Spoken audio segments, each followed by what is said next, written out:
Hey there, it's me Eden. If you are new to the channel, then please subscribe to my channel and visit my Patreon page for early access, link in the description.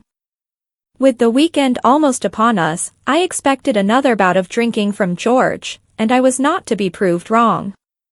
George left early that Friday morning for work. I had a slightly longer lie-in than normal and woke just after 9 when I heard Melissa cry. Grabbing my dressing gown, I padded next door to her room and lifted her up to soothe her. There, little one, I said, as her sobbing subsided. Leaving the room, I took her downstairs, sat her in her chair, and proceeded to make her something to eat. Flicking on the kettle for some hot water to make myself a coffee, I finished off Melissa's breakfast and began to feed her. She was a good kid as far as feeding was concerned, no dramatic stunts or refusals. She just sat back and lapped up anything you gave her. Breakfast over, I took her back upstairs with me and popped her on my unmade bed. She crawled and giggled around as I pulled on a pair of jeans and a t-shirt. Fastening the jeans, I noticed that I was losing weight. All this running around after Melissa and skipping meals to look after her was taking its toll. Grabbing a belt, I slipped it through the loops and pulled it tighter. I must have lost a good inch off my waist, I thought as I picked her up again and headed downstairs with her once more. In the living room, we had our usual morning ritual of her crawling around, playing with her toys, and me. This usually lasted for about an hour, before she tired herself out and had a nap until lunchtime. Sure enough, the usual pattern unfolded, and by just after 11, she was sound asleep in her buggy in the kitchen, while I tidied up.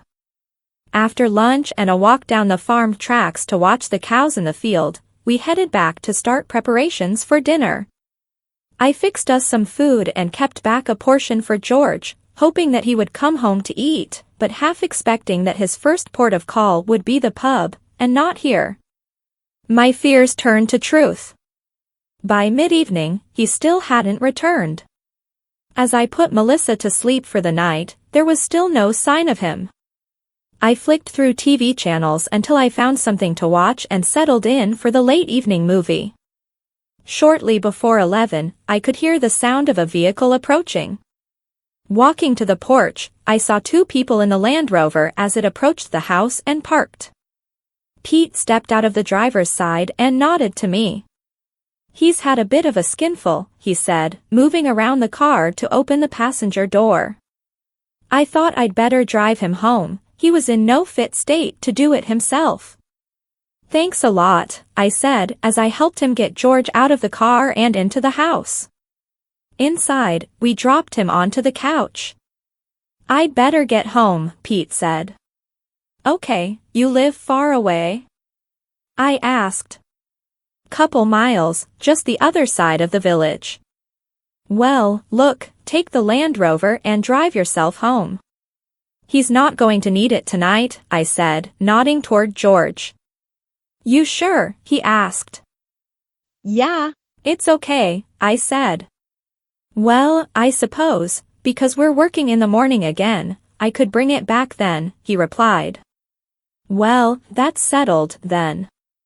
"Look, thanks again for bringing him home." "No problem." "Just get him sober," he said, picking up the keys and heading out the door, before I heard the Land Rover drive off into the night.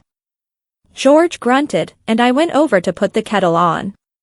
Boiling some hot water, I made a strong mug of black coffee and brought it back to him. Shaking him, I said, "Here, drink this," putting the mug to his lips and tipping some inside. A small trickle ran out the side of his mouth. "Why the hell are you doing this, George?" I said in a stern voice. "You're going to lose everything if you don't stop." "Melissa, the farm, everything," I repeated, making him drink some more. I could see the start of a tear form in his eyes. "Miss her, so much, why she have to die?" he said, in sobs and a drunken slur, as he finally held the mug himself and drank some more. "I know it's hard," I said, "but you need to pull yourself together, for Melissa," I said sternly again. Miss her, want her box so much, he continued to cry.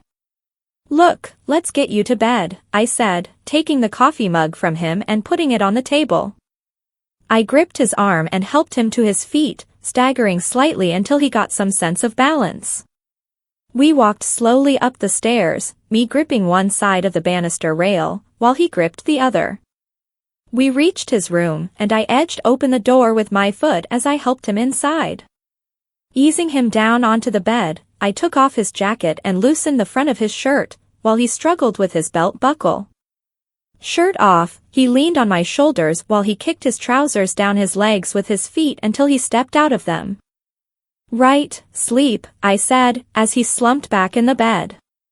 Covering him with the duvet, I picked up his clothes, dropped the trousers on the chair, and took the shirt with me, putting the light out as I left.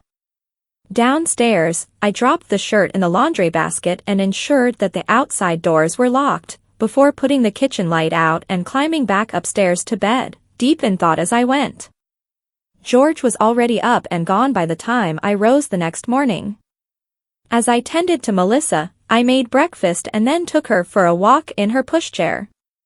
This time, I had packed a small lunch for both of us and headed over to a small lake with a picnic area, where several fishermen were already busy trying to catch trout. Taking a seat with the buggy, I watched them fish from the edge of the lake while another sat out in the middle of the calm water in a small wooden boat. We spent about an hour just sitting there, staring idly into space, me teasing Melissa from time to time with my fingers, while I sat deep in thought about George and his problems. He was still so cut up over Grace's death, but what was I to do? He had to pull himself together. Maybe Amanda would do the trick. But then, Debbie had been so sure she was just a gold digger, who would probably pack Melissa off to some boarding school at the first available opportunity. No. There had to be another way. But how? I thought as I began the trek back to the farmhouse with Melissa in the buggy. Saturday night followed a similar pattern. I was learning not to prepare any dinner for George. So after Melissa and I had a light dinner, and she was settled for the night in her cot, I curled up on the sofa in front of the roaring coal fire to watch some TV. By 11 o'clock, I was beginning to drop off as the fire died down. Carefully picking up Melissa, I switched off the lights and carried her upstairs. Depositing her in her own room, I moved along the hallway and walked into my room. Undressing, I slipped under the covers and flipped on the reading light. I had only read about a chapter when I dozed off. I'm not sure how long it was, but I was suddenly awakened by the noise of a car roaring up our driveway. My book still open at the place where I had dropped off, I lifted it, closed it, and placed it on the bedside table. I got up and crossed to the window, pulling back the curtain slightly as I peered outside. A car was visible in the weak light from the porch. I could see George step out, moving unsteadily around to the other side. He leaned towards the open window, and a woman's face appeared, their lips met, lingering for a minute before he stood up and walked drunkenly to the door. I let the curtain go and returned to bed, hearing him bang around downstairs as I settled back down to sleep. The next morning, George was ill. Pete appeared to collect him for work, and I apologized. Yeah, he had a skinful when I saw him last night, Pete said. I'm really sorry, I replied. It's okay. There's not much to do today. I just need to see to the cattle, I can do that myself, he continued. Okay, and thanks again, I said, closing the door before returning to Melissa. Mum and Dad were coming over later today for a visit, so I tidied up and changed Melissa into a new dress before changing myself and having a shave. Shortly before midday, I heard their car pull up. George had still not surfaced as I opened the door to welcome them. Hi, Alex, how's it going? Dad asked. Okay, George is in bed, ill, I lied, as they stepped inside. A knowing look passed between my mother and me as she sat down on the settee. We made small talk about Melissa, how well she was looking and how I was coping with her. How about we all drive into Kilmarnock for lunch? Mum suggested. I suppose so. I'll just see how George is, I said, moving toward the stairs. As I crossed the room, I noticed George still flat out on the bed. I picked up his discarded shirt and trousers, emptying the pockets as I approached. Inside his bulging wallet, I found some coins and a few notes. The other pocket contained a comb and a piece of glossy paper. My eyes widened when I saw a ripped condom packet. I stopped and dropped it, muttering to myself, well, it looks like Amanda got lucky last night. Shaking my head, I retrieved the wrapper and walked the last few steps to the bed. I shook George lightly. George, we're going out for lunch, I said, and he stirred. What? He mumbled. I said we're going out for lunch. I'm taking Melissa with me, okay? Yeah, he replied, turning over, burying his face in the pillow. Okay, see you later, I said, closing the door as I left. Back downstairs, I tossed the clothing into the wash basket and carefully disposed of the condom wrapper in the bin before my parents could see it. You ready? A voice called from the lounge. Yeah, I replied, entering the room to lift Melissa and her collapsed buggy. Let's go, then, Dad said. George still not well? Mum asked, her tone dripping with sarcasm. No, still a bit under the weather, I said, stepping outside into the cool afternoon sunshine. Lunch conversation was slow, filled with updates about home, how Ashley and Megan were doing, my parents' work, and the usual local gossip. After our meals, Dad went to the toilet and to fetch another round of drinks. It's not going well, Alex, Mum said, launching straight into a direct question as soon as Dad was out of earshot. I hesitated. Ups and downs, I replied. Weekends are the worst. He's better during the week, only a couple of drinks a night, but it's binge drinking at its worst on the weekends, I admitted. It needs to stop, Alex. Yeah, I know, but I feel so sorry for him, I said, my heart heavy. Melissa's great. I'm so attached to her now.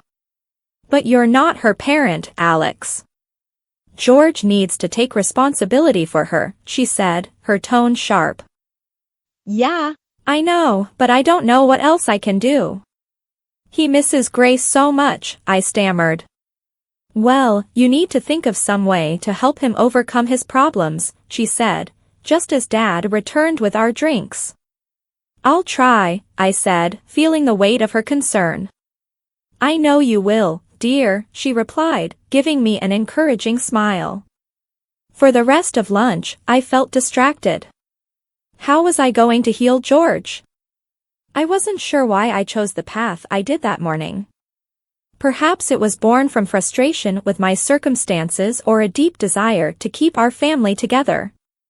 Yet, I knew I'd never regretted it since. Please subscribe my channel for the next part. And visit my Patreon page for early access.